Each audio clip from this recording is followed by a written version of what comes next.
அனைவருக்கும் வணக்கம். யாத்திராகமம் 31வது அதிகாரத்திலே குறிப்பிடப்பட்டிருக்கிற தெய்வ மனிதர் பெசலேயேல் என்பவராம். இவர்தான் முதலிலே திருமறையிலே தேவாவினால் நிரப்பப்பட்ட மனிதர் என்றும், ஞானத்தினாலும் அறிவினாலும் புத்தியினாலும் நிரப்பப்பட்ட தேவ மனிதர் என்று சொல்லியும் நாம் கண்டுகொள்ள முடிகின்றது.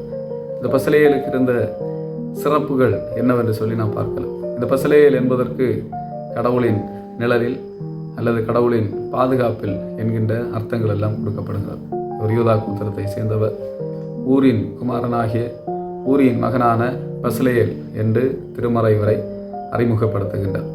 இந்த பெசலேயேல் அவர் கர்த்தராலே பெயர் சொல்லி அழைக்கப்பட்டவராக இருந்தார்.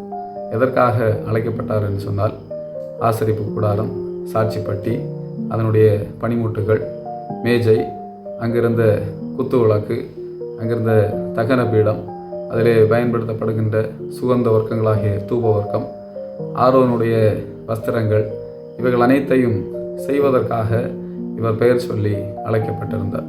நாமும் எதற்காக அழைக்கப்பட்டிருக்கிறோம் என்கின்ற அழைப்பை உணர்ந்து கொள்வதற்காக அழைக்கப்படுகின்றோம். அது மட்டுமல்ல, இந்த பெசலேயேல் தெய்வீக ஆசீர்வாதங்களினாலே, பரலோக பொக்கிஷங்களினாலே நிரப்பப்பட்டவராக இருந்தார். வேதம் சொல்லுகிறபடி ஞானம், அறிவு, புத்தி ஆகியவைகள் எல்லாம் பரலோக பொக்கிஷங்களாக இருக்கிறது. இங்கே சகல விதமான வினோதமான வேலைகளை செய்வதற்கும், எல்லா பொன்னினாலும் வெள்ளினாலும் வெண்கலத்தினாலுமான வேலைகளை செய்வதற்கும், சகல விதமான வேலைகளை யூகித்து நிறைவேற்றுவதற்கும், மரத்திலான வேலைகளை எல்லாம் செய்வதற்கும் இந்த பெசலேயேல் ஞானத்தினாலும் அறிவினாலும் புத்தியினாலும் நிரப்பப்பட்டவராக இருந்தார்.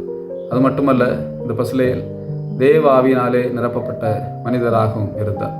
இந்த பெசலேயேலுக்கு உதவியாக தான் கோத்திரத்தை சார்ந்த அகிசாமாகின் குமாரனாகிய அகோலியாபும் மற்ற ஞான இருதயம் உடையவர்களும் கொடுக்கப்பட்டார்கள் என்று சொல்லப்பட்டிருக்கிறது.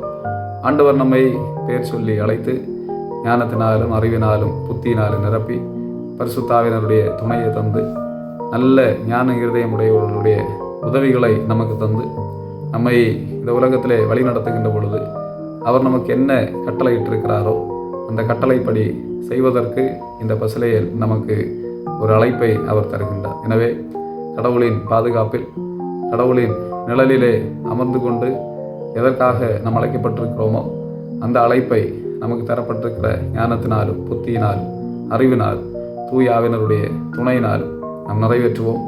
ஆண்டவர் நம் அனைவரையும் ஆசீர்வதிப்பாராக. ஆமாம்.